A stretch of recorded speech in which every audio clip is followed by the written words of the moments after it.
তার একটা ধারণা আছে আমানতের ধারণা। ক্ষমতা একটা আমানত, ক্ষমতা মানে দায়বদ্ধতা। আমাদের এই লিবারাল ডেমোক্রেসিতে জবাবদিহিতা কার কাছে? জনগণের কাছে। তাও দিতে চায় না তারা। কিন্তু ইসলামে জবাবদিহিতা কার কাছে? জনগণের কাছে অবশ্যই, কিন্তু উপরালার কাছেও। মৌলবাদ এদের ইংরেজি হইতেছে ফান্ডামেন্টালিজম। এই শব্দের উৎস কখন? শব্দটা প্রথম 20 শতকের শুরুর দিকে আমেরিকাতে প্রোটেস্ট্যান্ট খ্রিস্ট ধর্মে এটার উদ্ভব 1910 থেকে 1915 সালে। এই প্রোটেস্ট্যান্ট খ্রিস্টানরা একটা সিরিজ পুস্তিকা প্রকাশ করে দ্য ফান্ডামেন্টালস নাম দিয়ে, যেখানে বলা হয় বাইবেলকে আক্ষরিক অর্থে মানিতেই হইবে, আক্ষরিকভাবে মেনে মেনে চলতে হবে। তখন খ্রিস্টান জগতে ফান্ডামেন্টালিস্ট মানে ছিল সেই সব খ্রিস্টানেরা যারা বাইবেলকে অক্ষরে অক্ষরে অনুসরণ করত, বা বলতে পারেন রক্ষণশীল খ্রিস্টানেরা। বিশ্বে যে ক্ষমতার দ্বন্দ্ব, এটাকে বলা হয়তো যে ব্যালেন্স অফ পাওয়ার যদি থাকে, অনেকগুলো শক্তির যদি শক্তিশালী যদি রাষ্ট্র থাকে, তাহলে একটা ব্যালেন্স অফ পাওয়ার হবে, এইটা স্থায়ী শান্তি নিশ্চিত করতে পারবে। কিন্তু করতে পারেনি, যুদ্ধ কোথাও থামাইতে পারেনি। 2টা বিশ্বযুদ্ধ হয়েছে, কোল্ড ওয়ার হয়েছে, আজকেও তো যুদ্ধ হইতেছে বিভিন্ন দেশে, তাই না? এখনো ইউক্রেনে যুদ্ধ হইতেছে, কয়েকদিন আগে ইসরায়েল ইরান যুদ্ধ হইল।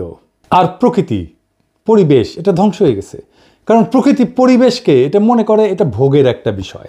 যাকে সভ্যতা বলে মনে করে পশ্চিম, তা মনে করে যে এই পরিবেশ থেকে সব কিছু টেনে আমি ভোগ করলেই আমি সভ্য হইতে পারবো।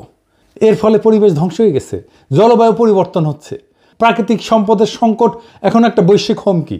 এই জায়গায় ইসলাম একটা অল্টারনেট সমাধান দিতে পারে, যদি ইসলামকে কেবল ধর্ম না, একটা সভ্যতাগত প্রস্তাবনা হিসাবে দেখা হয়। তবে কিছু জায়গায় তো কিন্তু বিকল্প দেয়, যেমন অর্থনীতিতে এটা একটা ন্যায়সঙ্গত বন্টনের একটা ব্যবস্থা দেয়, প্রস্তাবনা দেয়। এমন একটা ব্যবস্থা দাঁড় করায় যেখানে সম্পদ এক জায়গায় জমে থাকতে পারে না, এটা ঘুরতে বাধ্য হয়। পুঁজিবাদ বা সমাজতন্ত্র এই দুইটার বাইরে যায় ইসলাম একটা সোশ্যাল জাস্টিস, এর তার সাথে সাথে প্রপার্টি রাইটসের মডেল দেয়। তারপরে সমাজকেন্দ্রিক একটা জীবন দেয়। ইসলাম ব্যক্তিকে সম্মান দেয়, কিন্তু সমাজকে ভাঙে না। পরিবার, প্রতিবেশী এবং তার যে উম্মার ধারণা, এটা মানুষকে সম্পর্কিত করে রাখে। আর নৈতিক যে রাজনীতি, সেটা রাষ্ট্র শুধু আইনের মেশিন না, বরং নৈতিক দায়িত্বশীলতার কেন্দ্র। ইসলামের একটা ধারণা আছে আমানতের ধারণা। ক্ষমতা একটা আমানত, ক্ষমতা মানে দায়বদ্ধতা। আমাদের এই লিবারাল ডেমোক্রেসিতে জবাবদিহিতা কার কাছে? জনগণের কাছে। তাও দিতে চায় না তারা। কিন্তু ইসলামে জবাবদিহিতা কার কাছে? জনগণের কাছে অবশ্যই, কিন্তু উপরালার কাছেও। কেবল নাগরিকের কাছে না, খোদা তাআলার কাছেও। শান্তির ধারণা, শান্তির ধারণাও ধরুন ইসলামে একটা খুব র্যাডিক্যাল চিন্তা আছে। ইসলাম যুদ্ধকে বৈধ করে শুধু আত্মরক্ষায়, মানে নিপীড়ন বন্ধ করতে 2টা জায়গায়। শক্তি ব্যবহার মানে আধিপত্য না, ন্যায় প্রতিষ্ঠা। পশ্চিমের যেটা জাস্ট ওয়ার থিওরি, সেটার বাইরে একটা নৈতিক শান্তির তত্ত্ব এটা। তার মানে ইসলামের যুদ্ধ 2 জায়গায় বৈধ, আত্মরক্ষা এবং জুলুম বন্ধে। শক্তির ব্যবহার এটা আধিপত্যের জন্য না, ন্যায়ের প্রতিষ্ঠার জন্যে। এমনকি ধরেন প্রকৃতির সাথে সম্পর্ক, ইসলাম প্রকৃতিকে আমানত হিসেবে বলে, শোষণের বস্তু না। খিলাফার যে ধারণা, সেখানে মানুষ প্রকৃতির উপরে শাসক না, তার রক্ষক। এই যে পরিবেশগত বিপর্যয় হতো, এই পরিবেশগত বিপর্যয় হতো না পৃথিবীতে যদি ইসলামের দৃষ্টিতে পরিবেশ আর দুনিয়াকে দেখা হইতো। তাই ইসলামকে একটা বিকল্প সভ্যতার ধারণা হিসেবে এটা একটা পরীক্ষা নিরীক্ষা করা সম্ভব সমাজে, রাষ্ট্রে। আমি আমার পিএইচডি গবেষণার কথাই বলি, এইখানে যেখানে গ্যাপ, সেখানে ইসলামের ধারণা প্রযুক্ত করলে সমস্যাটা মিটে যায়। কিন্তু এটা নিয়ে অন্যদিন আলাপ করা যাবে। তাই ইসলাম শুধু না, পুরা ফান্ডামেন্টালিজম, এই মৌলবাদ শব্দটা ইসলামের সাথে যুক্ত কইরা একটা ভয় তৈরি করা হয় পশ্চিমে। কারণ আধুনিক রাষ্ট্রতন্ত্র এবং গণতন্ত্রের চ্যালেঞ্জ পশ্চিমা রাষ্ট্রতন্ত্রের চোখে ইসলাম একটা আদর্শগত বিকল্প হয়ে দাঁড়ায়। অর্থাৎ গণতন্ত্র, লিবারালিজম, সেকুলারিজমের বাইরে এক সম্পূর্ণ সামাজিক রাজনৈতিক কাঠামো হাজির করে ইসলাম। তাই একে প্রতিরোধ করার জন্য ইসলামিক ফান্ডামেন্টালিজম শব্দ দিয়ে তাকে ব্যাকওয়ার্ড, ইরেশনাল, অযৌক্তিক, ভায়োলেন্ট, সহিংস এইটা বলে চিত্রিত করা হয়। মুসলিম রাজনৈতিক আন্দোলনগুলোকে যদি ফান্ডামেন্টালিস্ট হিসেবে ট্যাগ দেওয়া যায়, তাহলে তাদেরকে আন্তর্জাতিকভাবে অগ্রহণযোগ্য কইরা দমনকে বৈধতা দেওয়া যায়। কিন্তু দেখেন, হিন্দু ধর্মে কোনো মৌলবাদ নাই, খ্রিস্ট ধর্মে মৌলবাদ নাই, খ্রিস্ট ধর্মে মৌলবাদকে আলাদা করে দেখা হয়। কেন? খ্রিস্ট ধর্মে ফান্ডামেন্টালিজম এটা আভ্যন্তরীণ ধর্মতাত্ত্বিক এবং সাংস্কৃতিক দ্বন্দ্ব। এইটাকে যদি ডেমোনাইজ করা হয়, তাহলে পশ্চিমা জনসংখ্যার একটা বড় অংশ সরাসরি ক্ষুব্ধ হয়ে যাবে। তাই ওদের মিডিয়া এবং একাডেমিয়া খ্রিস্টান ফান্ডামেন্টালিজম শব্দটাকে সীমিত অর্থে ব্যবহার করে, সন্ত্রাস বা হুমকির সাথে যুক্ত করে না, কিন্তু ইসলামকে করে।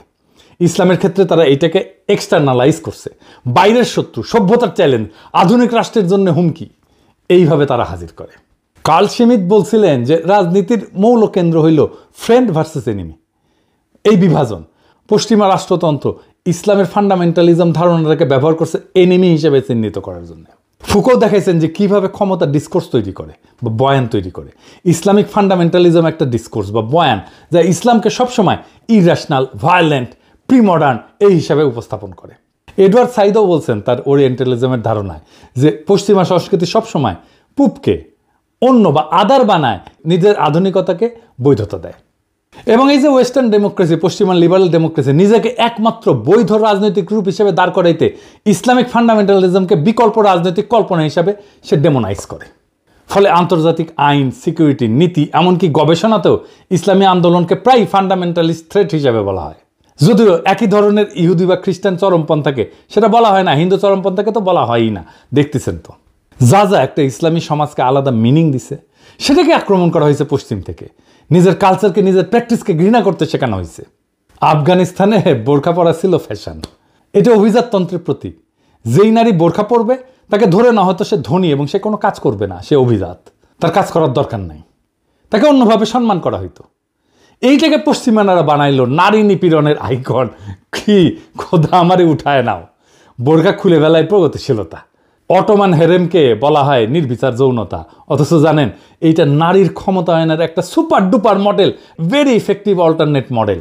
একদিন আলাপ করবো এটা নিয়ে। নারীবাদীরা এখন থেকে লাফানো শুরু করবে, মূর্খসোদা নারীবাদী। বাংলাদেশে সব প্রগতিশীলের মূর্খসোদা, নারীবাদীরা আরও বেশি মূর্খসোদা। এদের সাথে আলাপ করবো আমি হেরেম নিয়ে। যাই হোক, বিএনপি পশ্চিমের বয়ান নিচ্ছে ইসলাম প্রসঙ্গে। তার রাজনৈতিক প্রতিপক্ষকে মোকাবেলা করার জন্য যদি আওয়ামী বয়ানের কান্দে চাপতে হয় বিএনপিকে, তাহলে তো বিএনপি আর একটা আওয়ামী শাসনই উপহার দেবে। পশ্চিমের ভয় একটা ফেয়ার ইলেকশনে ইসলামী দলগুলো যদি ক্ষমতায় চলে আসে, এই ভয় তারা মিশরে পাইছে, একই ভয় তারা গাজায় পাইছে। হামাস জিতছে, তারা স্বীকার করবে না, কিন্তু মোদিরা মাইনা নেবে। আজিব বাত। এইভাবে রাজনীতি চলে। জামাতের সাথে বিএনপি তো আসলে কোনো প্যারামিটারে জিততে পারবে না, না আভ্যন্তরীণ গণতান্ত্রিক চর্চায়, না কর্মীদের রাজনৈতিক মানে, না কর্মীদের সাহসে, না কর্মীদের সংখ্যায়। বিএনপি ছাত্রদল, ছাত্র শিবির যদি এখন রাস্তায় মারপিটেও নামে, ছাত্রদল হাইরা যাবে, এটা বাস্তবতা। না বিএনপি প্রতিষ্ঠান তৈরি করতে পারছে, না কর্মীদের নৈতিক রাজনৈতিক পড়াশোনা, শিক্ষা প্রতিষ্ঠানে সংগঠনের প্রভাব বাড়াইতে পারছে, কিছুই করতে পারেনি। বিএনপি জামাত বা ছাত্র শিবিরের সাথে তুলনায় কোনো ধারে কাছে যেতে পারবে না। এই জন্যই তারা বাইসা নিছে এমন একটা জায়গা যেখানে জামাত দুর্বল, সেটা মুক্তিযুদ্ধ। এই মুক্তিযুদ্ধের মাঠে এসে জামাতকে ঘায়াল করতে চায়, তাই তাদের মুখে মৌলবাদ, তাই তাদের মুখে জঙ্গিবাদ। সেই একই বয়ান আওয়ামী লীগের বয়ান, কারণ এটা সহজ। জামাতের রাজনীতিকে মোকাবেলা করার জন্য যে দক্ষতা থাকা দরকার, ইন্টেলেকচুয়াল ক্যাপাসিটি থাকা দরকার ছিল, সেটা তো বিএনপির নাই। তো বিএনপি নিছে সহজ পথ, মুক্তিযুদ্ধের কথা বলে কোণঠাসা করা। এই রাজনীতি জিতবে না, এই রাজনীতি জেতার না। এই রাজনীতি অবশ্যই বিএনপিকে পরাজয়ের রাস্তায় নেবে। এই রাজনীতি বিএনপিকে রাষ্ট্র ক্ষমতা আসতে দেবে না, লিখে রাখতে পারেন। এইটাই বিএনপির রাজনৈতিক পরাজয়ের কারণ হবে। পশ্চিমা শক্তি আমাদেরকে কোনো সাহায্য করেনি হাসিনা বিরোধী লড়াই, আমাদের কোনো ধরনের কূটনৈতিক সাহায্য করেনি। হাসিনার শাসনকে সর্বতভাবে সাহায্য করে গেছে, সাপোর্ট করে গেছে পশ্চিমা শক্তি। এখন সেই পশ্চিমা শক্তির ইচ্ছায় যদি বিএনপি তার আগামীর রাজনীতি নির্ধারণ করে, তার রাজনীতিকে বাংলাদেশের মানুষ প্রত্যাখ্যান করবে। বাংলাদেশের মানুষ তার ধর্ম, তার সংস্কৃতি, সেটাকে সাথে নিয়ে বাংলাদেশের মানুষ আগামীর রাষ্ট্র গঠন করতে চায়। পশ্চিমাদের সাজেশনে না, পশ্চিমাদের ধারণা দিয়ে না, পশ্চিমাদের প্রেসক্রিপশন দিয়ে না, বরং পশ্চিমাদের প্রেসক্রিপশনে যারা রাষ্ট্র করতে আসবে তাদেরই বাংলাদেশের জায়গা হবে না। বাংলাদেশের রাজনীতির বড় ট্র্যাজেডি হইল নিজেদের শক্তি আর ঐতিহ্যকে ভরসা না কইরা বিদেশি প্রেসক্রিপশনকে আঁকড়ায় ধরা। আওয়ামী লীগ তা করছে বছরের পর বছর, আর বিএনপি যদি সেই একই পথে হাঁটে তবে তার পরিণতি একই হবে। মৌলবাদ নামের কৃত্রিম আতঙ্ক দেখায় জনগণকে ভয় দেখানো যায়, কিন্তু ক্ষমতা দখল করা যায় না। বাংলাদেশের মানুষ চায় না কোনো আমদানি করা প্রেসক্রিপশন, তারা চায় নিজেদের ধর্ম, সংস্কৃতি, ইতিহাস এবং আত্মপরিচয়ের ভেতর থেকে বেরিয়ে আসা একটা রাষ্ট্র। সেই রাষ্ট্র হবে ন্যায়ভিত্তিক, বিশ্বাস এবং মূল্যবোধ নির্ভর, যেখানে বিদেশি লেবেল না, বরং বাংলাদেশের মানুষের রক্ত মাংসের চাহিদা তার রাজনৈতিক চালিকা শক্তি হবে। তাই আজ যদি বিএনপি আওয়ামী লীগের সহজ পথ অনুসরণ না কইরা বরং নিজের কণ্ঠে, নিজের বয়ান, নিজের আত্মপরিচয়কে রাজনৈতিক ভিত্তি করে তোলে, তবে এই জাতি তার পক্ষেই আবার জায়গা উঠবে। কিন্তু যদি তারা পশ্চিমের সাজেশন আর আওয়ামী লীগের কপি পেস্ট রাজনীতির মধ্যে হারায় যায়, তবে এই জাতি তাদের ক্ষমা করবে না। ইতিহাসের আদালতে তখন বিএনপির নাম লেখা থাকবে আত্মসমর্পণকারীর তালিকায়, পরাজিতের তালিকায়। বাংলাদেশ আজ নতুন দিগন্ত চায়। আওয়ামী বা পশ্চিমা কণ্ঠস্বর না, বরং নিজের সত্যিকারের কণ্ঠস্বর যে দল সেটা শোনাবে, সেই দলই আগামীর বাংলাদেশ করবে। এইটা লিখে রাখতে পারেন, এটা নিশ্চিত। সেটাই ছিল 2024-এর বর্ষা বিপ্লবের অঙ্গীকার।